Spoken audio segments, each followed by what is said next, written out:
I think if you're really tapped into what wine is, giving back is a very natural extension of that, because you realize that wine exists in this harmony with its environment. And if you're not giving back out to that environment, you're kind of like the dead end in the ecosystem. And it's important that the ecosystem keep moving around and that good keeps flowing in all directions. Hey, this is Harmon Skurnick, and welcome to another edition of Skurnick Unfiltered. And with me today is Jamie Schwartz, who is the ambassador and specialist in all things American wine here at Skurnick. How you doing, Jamie? I'm great. Beautiful day. Beautiful day here in New York. You sat down with Noah Dorrance recently and discussed the brands that he is the proprietor of, Reeve and BloodRoot. Reeve is located in Healdsburg or in Dry Creek area. Yeah, so they've got their estate property in Dry Creek. They have a beautiful tasting room for BloodRoot in Healdsburg. And then they also source fruit from all around Sonoma Coast. He's also had several of California's best winemakers working with him, I believe, right? Ross Cobb, Yep. Katie Wilson. Yeah. Who's the winemaker now? Katie. Katie is. Katie, yeah. Katie Wilson is the winemaker and partner with Noah. He's super involved with decisions, style, everything. But ultimately, Katie is incredibly talented and holds the role of winemaker. Their primary wines that they produce are Chard and Pinot, but aren't they experimenting with some Italian varietals? Yeah, so Noah loves Pinot and Chardonnay, of course, but is a huge fan of Sangiovese in particular. And so their property in Dry Creek, they've actually started grafting over to Sangiovese there, and they have some Falangina planted on the property. California Falangina. That's what's up. Who'd have thunk? Yeah. Originally from the Midwest, I believe, but he's long-time Californian now. I mean, he threads that hippie country vibe so well. We actually had a spontaneous guest host, my friend Mackenzie Kosla. So Mackenzie and Noah had just hit it off during lunch earlier in the day, and I thought it was just great to keep that energy going and get the two of them on air, and they just went for it. Well, it's not the first time we've had a guest interviewer, and it's a really interesting episode. Really interesting guy, and I'm looking forward to listening in to the interview by Mackenzie Kosla of Noah Dorrance. Let's listen in. Here we go. My name is Mackenzie Kosla. I'm here with Noah Dorrance. He's been making some benchmark Pinot Noir and Chardonnay in California for 20 years. We're at Skurnick headquarters, and we're here to talk about what you're doing and why you're doing it. I love it. I love being here. I love talking about wine, and it's one of my favorite things to do. And it's probably why I do what I do. I'm originally from Missouri, and I kind of got into wine in a very interesting way. The best that I can trace it to is watching James Bond movies. And I was 18 years old, and obviously to an 18-year-old, James Bond is really cool, Beautiful women, fast cars. And there's always a scene in a James Bond movie where he's ordering wine, usually champagne, but there's other scenes. And there's some part of me at that time that thought, I don't know what that is, but it seems really cool and I got to learn about it. And I went out and bought Wine for Dummies and I started learning. And one of the things that attracted me then is the thing that I still love the absolute most about wine, which is that it's like this time capsule of time and place. And so you're drinking this thing from some small village in Italy or France or someplace in California, and you're like time traveling. You're touching that time and that place and that culture all in a single bottle of wine that you picked up at the store. And being a kid from Missouri and not having traveled very much, I think that it was a passport to the world. And like I said today, it's still my very favorite thing about wine is that it's a passport across time and place. I think that's like how a lot of us fall in love with wine. It really is that sort of like way to explore other places without necessarily going there immediately. Yeah, for sure. And the other cool thing is in this really kind of intense way, you're not only experiencing it, but you're putting this thing in your body. Like you're imbibing it. You're commingling with it. You are becoming one with something that existed from somewhere else by some other people. And That's a really cool concept. You very truly get an opportunity to like feel the thing. Yeah. Yeah. Yeah, I think that matters a lot. You work super closely with your family. Yeah. Yeah. Reeve is our son's name. And my wife and I run both Reeve and BloodRoot together. And I think that's another cool thing too. It's like, it's a very personal level project. And it extends beyond that too, to our friends and our community. I think everyone that's made wine in a wine producing region, they recognize that it's also not a solo endeavor. It's like the result of, I love squeaky wheel. As you're talking about, I'm opening a bottle of Reeve for us. Yes. Little rice Spivak Pinot Noir from 21.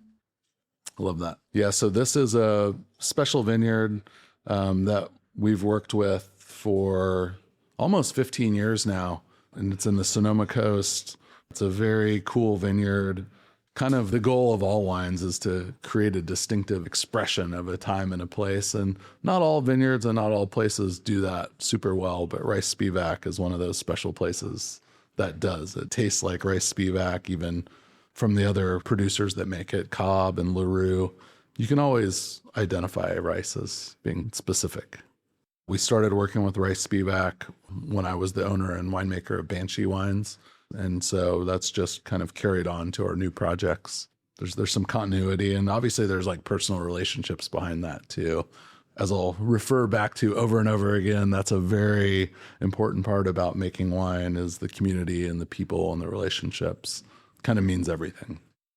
The winery is named after your firstborn. I believe you also have a wine named after one of your daughters, correct? Yeah, I have a son and a daughter. My daughter Remy and I make a wine called Remy Saves the Sea. It's primarily a rosé, and this was her idea. She wanted to do a project together where we made a wine and donated the money to ocean conservation. So we've been doing that for a few years, and we work with a charity in Santa Monica called Five Gyres that does research and advocacy around ocean conservation. We live in Healdsburg, California, which is in Sonoma County. Sonoma County borders the Pacific Ocean. It's the primary, I would say, distinguishing factor of our terroir and our region is that interaction with the ocean and the cool air that comes in from there. We're able to make very elegant, very pure wines that have this great tension point between fruit and non-fruit characters that have a lot of energy. And so we feel a real affinity and tie to the ocean and wanted to give back to its health.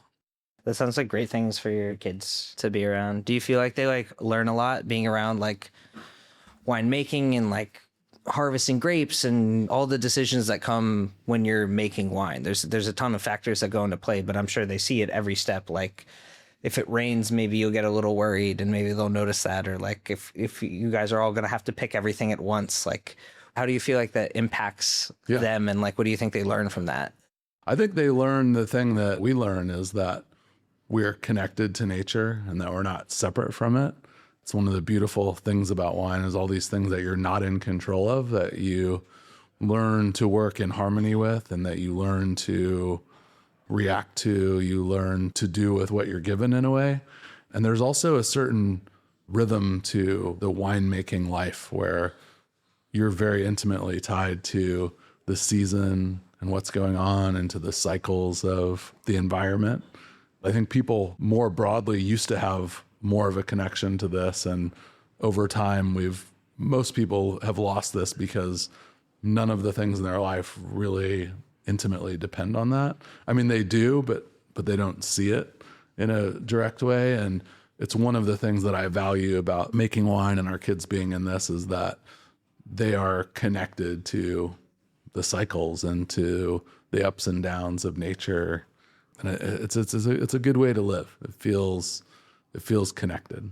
My ultimate thesis is that wine is connection on many different levels.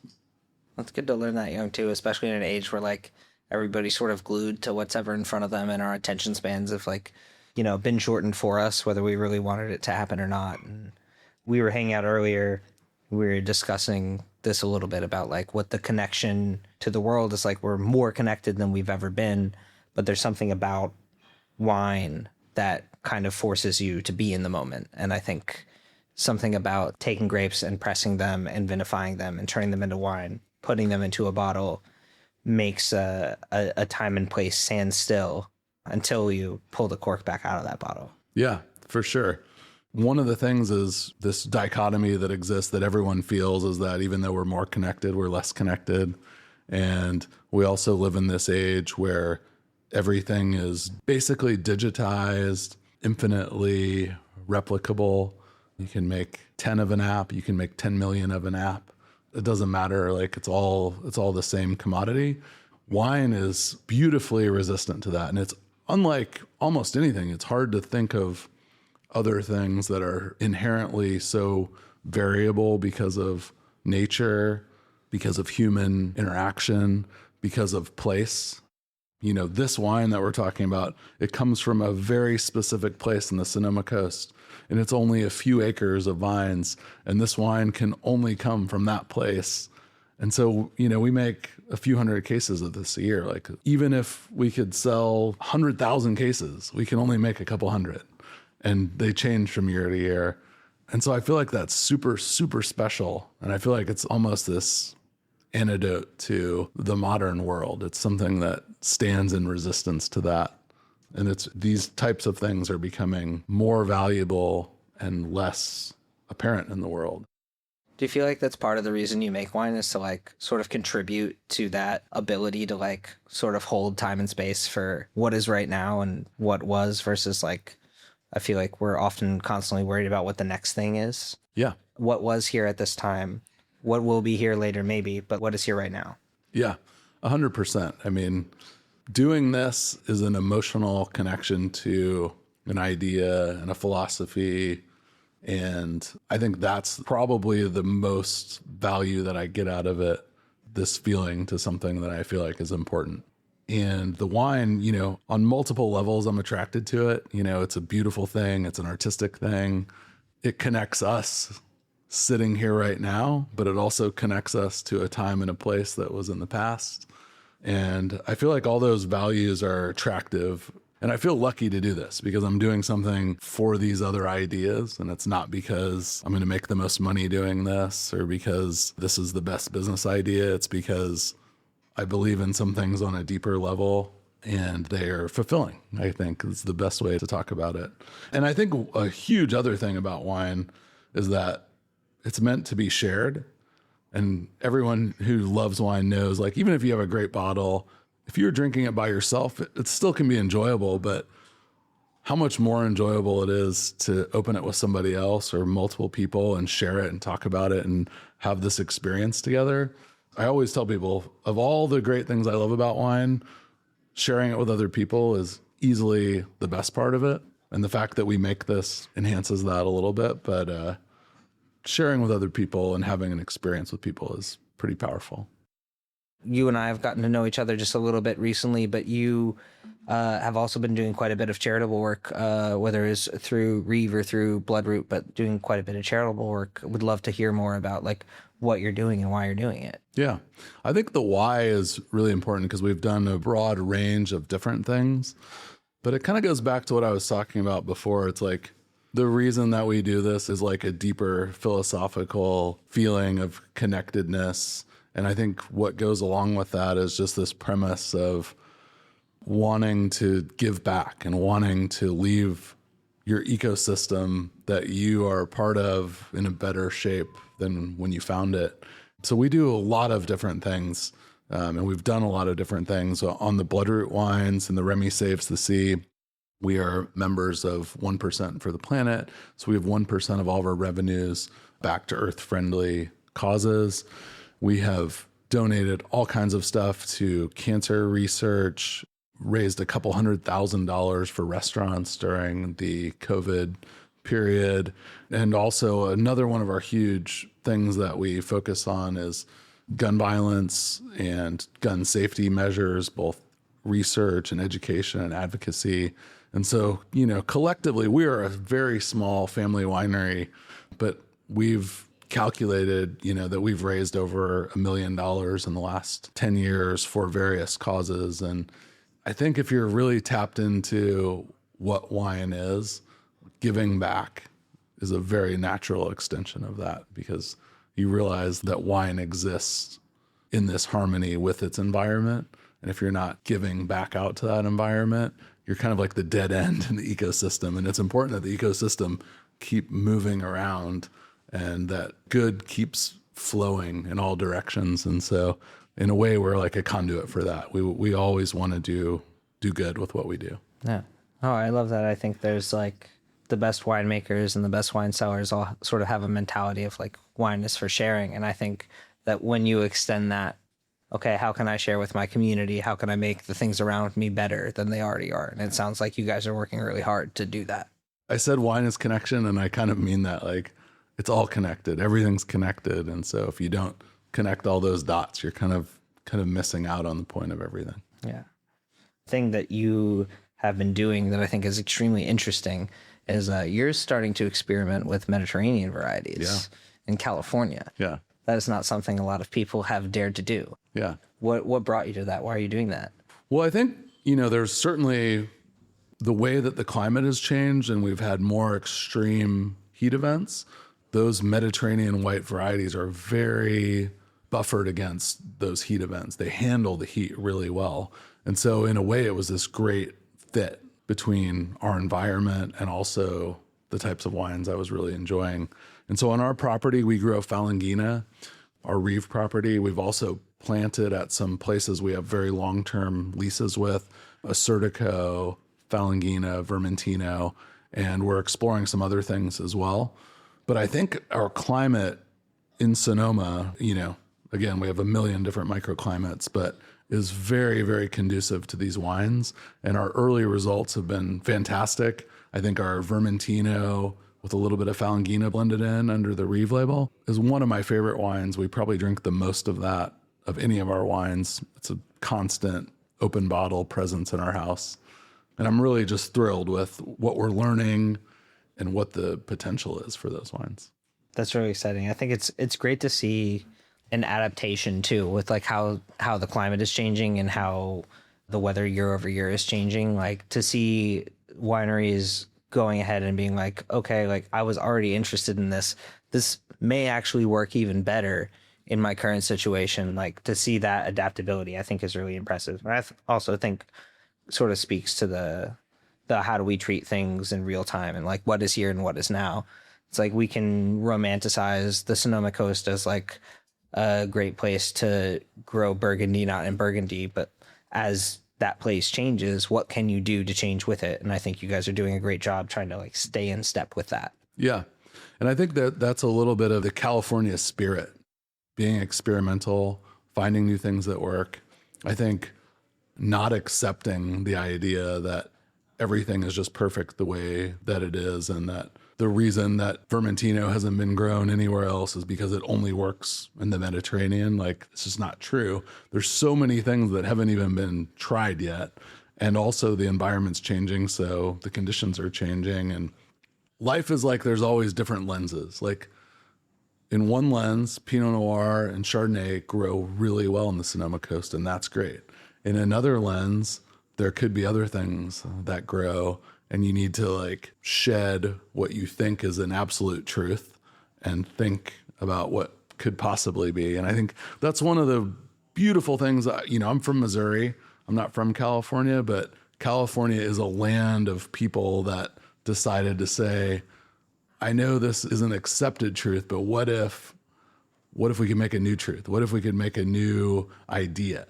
I mean, if there's anything more California than what about this new idea? Like, I don't know what it is. Like, that is the idea of California. Place of what if. The place of what if. We revel in that too. And I think, not being from there, like a lot of people, I feel like immigrants have probably the best idea of what America can be because they're imagining the best set of ideals ever. Sometimes when you grow up in it, you take it for granted. And I feel like California is a little bit of the same way, but California is made up of people that went there because they wanted to go to the frontier and see what if. And I feel like that's a powerful part of the California wine industry, like a lot of industries in California, is people that said, what if? I think that's a tremendous and important thing to point out about California specifically. And it's cool that you guys carry that too when you're making your wines. This is an important thing too. One of the things with our label is that our design kind of ethos with this was proudly California, but inspired by the old world. And we put California really big up top. Also has the vineyard name and Sonoma Coast and all that stuff. But people always ask us because from an appellation sense, California is the most broad appellation. It's less specific. We put this on top because of all those things I just said. We're very proud of what California represents. And we wanted to almost have like a banner that said, we're from California and California is important. One of the things that we always try to do with our wines is think about elegance, prettiness, poise. They're kind of abstract concepts. How do you actually get those things? But this is where there's this awesome blend in wine between art and science. You know, how to achieve those things, how to achieve that feel, how to achieve those experiences. Those are really, really important to us. And we think about it a lot. Wine style wise, I think California has gone through some eras where maybe there's extremes one way or the other of style, and trying to hit something different than an extreme, trying to hit kind of this ideal.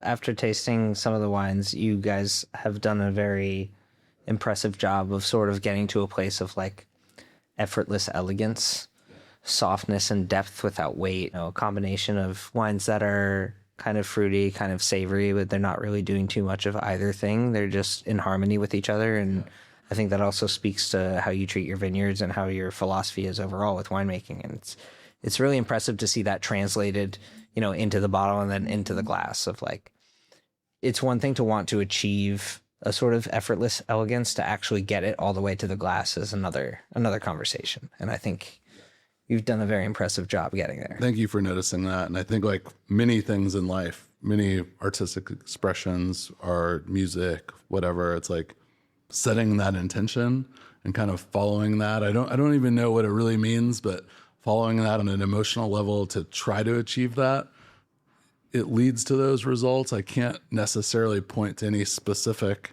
one thing or two that we do, except that's the intentionality that we put behind it. The thing is, you're paying attention. Yeah. I think that's the thing. It's like whenever we talk about these hyper-specific winemaking philosophies or winemaking methods, the thing that, at least for me, I always think about is a lot of these wines turn out really well because regardless of the philosophy, everyone's paying attention. You're there and you're paying attention every step of the way. And I think that ends up showing in the final product of you cared about when you took the grapes off the vines. You cared about how you pressed them to get the juice out of them. You cared about what kind of oak they went into and for how long. Like you took care to acknowledge all of those steps along the way. And I think in all of the best wines, you find that is a common thread, is that the winemaker did all of those things. Yeah, I think that's true too. And I think that's why I often say like, we're not dogmatic about any like particular part of the process, because what we're passionate about is this feel at the end. And you don't get there by saying like, I won't use new oak or I won't do this or that. Like you're defining yourself in the things you're not doing and not where your endpoint is, like what you're trying to achieve. And so for us, like there's a deep feel and philosophical place that we're trying to get to, and everything else is only in service to shepherding the wines to that place.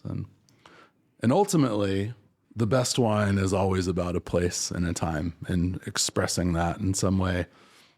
But I also feel like there can be this desire, this strand to like almost separate it from its humanness. And the fact of the matter is even though this expresses rice Spivak from this vintage and this place, it's inextricably tied to me and Katie Wilson, who's my winemaking partner, and our vision of this. Like, and that's beautiful. Like our imprint, our fingerprints are important to this wine. It's not about separating the humanness. Like it's about adding the humanness to the wine. And this is our version of this. And that's an important part of it. I think that's a great way to put it too. Yeah. It's, winemaking is a passionate thing to do. Yeah. The biggest lie, I'm going to drop a truth bomb here. The biggest lie that a winemaker will ever tell you is the wine is made in the vineyard and we just try to get out of the way and let it express itself. It's not what happens. It's not how wine is made. Like there's human interaction all over it. And I get the impetus why people say that, because the vineyard is really important. The place is really important. I believe that.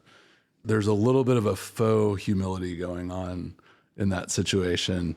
But the realness of it is that people make wine and they make decisions and it is imprinted with their fingerprints. And that's not a bad thing. It's an attribute of the wine that somebody actually did things to make it turn out like this. Yeah, and I think you bring up a really good point, because at the end of the day, somebody either did do something or didn't do something, and that is always going to reflect in the finished wine. But when the wine gets to the bottle and the cork goes onto the bottle or the vino lock or the self-enclosure, however that bottle gets closed, the wine is finished now. Yep. And even after it goes in the bottle, it is absolutely still like a living, breathing thing that's going to change. But all the decisions that got made on the way there, Or not made. but even not making the decision is a decision. Is making a decision. We didn't touch on this, but we were talking about this earlier, and I love this, the salad reference. I'd never come up with this. I'd never even heard it before, but it's kind of like if you just picked a bunch of vegetables from the garden and you put them in a bowl on the counter and you didn't wash them, you didn't refrigerate them, you didn't put any dressing on them, and you just said, there's a salad, and this is exactly what the garden represents. That's not a salad, that's a bunch of stuff put together and not taken care of, Like if I'm having a romaine salad, I would hope that somebody washed the leaves first. Exactly. And if you want to preserve it for the next day, hopefully they put it in the refrigerator after they picked it. Yeah. And all these things are small decisions, and it's not to say that when you're walking through the garden, you eat a cherry tomato, it does taste awesome right off the vine. And that is the thing you want to preserve. But once you pick it and you're going to put it in a salad, you need to do some things to kind of accentuate and preserve that flavor. And so that's the human role. Making a good salad, even if it's a very minimal salad, it involves some human interaction and some prepping and some highlighting and some lifting. Not for nothing, the salad wasn't going to be a salad until somebody took its parts out and put them together. 100%. Well, thanks, Noah. Yeah. Thanks for being It was here. great Thanks for your talking with you, time. man. Thanks for your wines. Yeah. You're incredible. This was great. Let's do it again.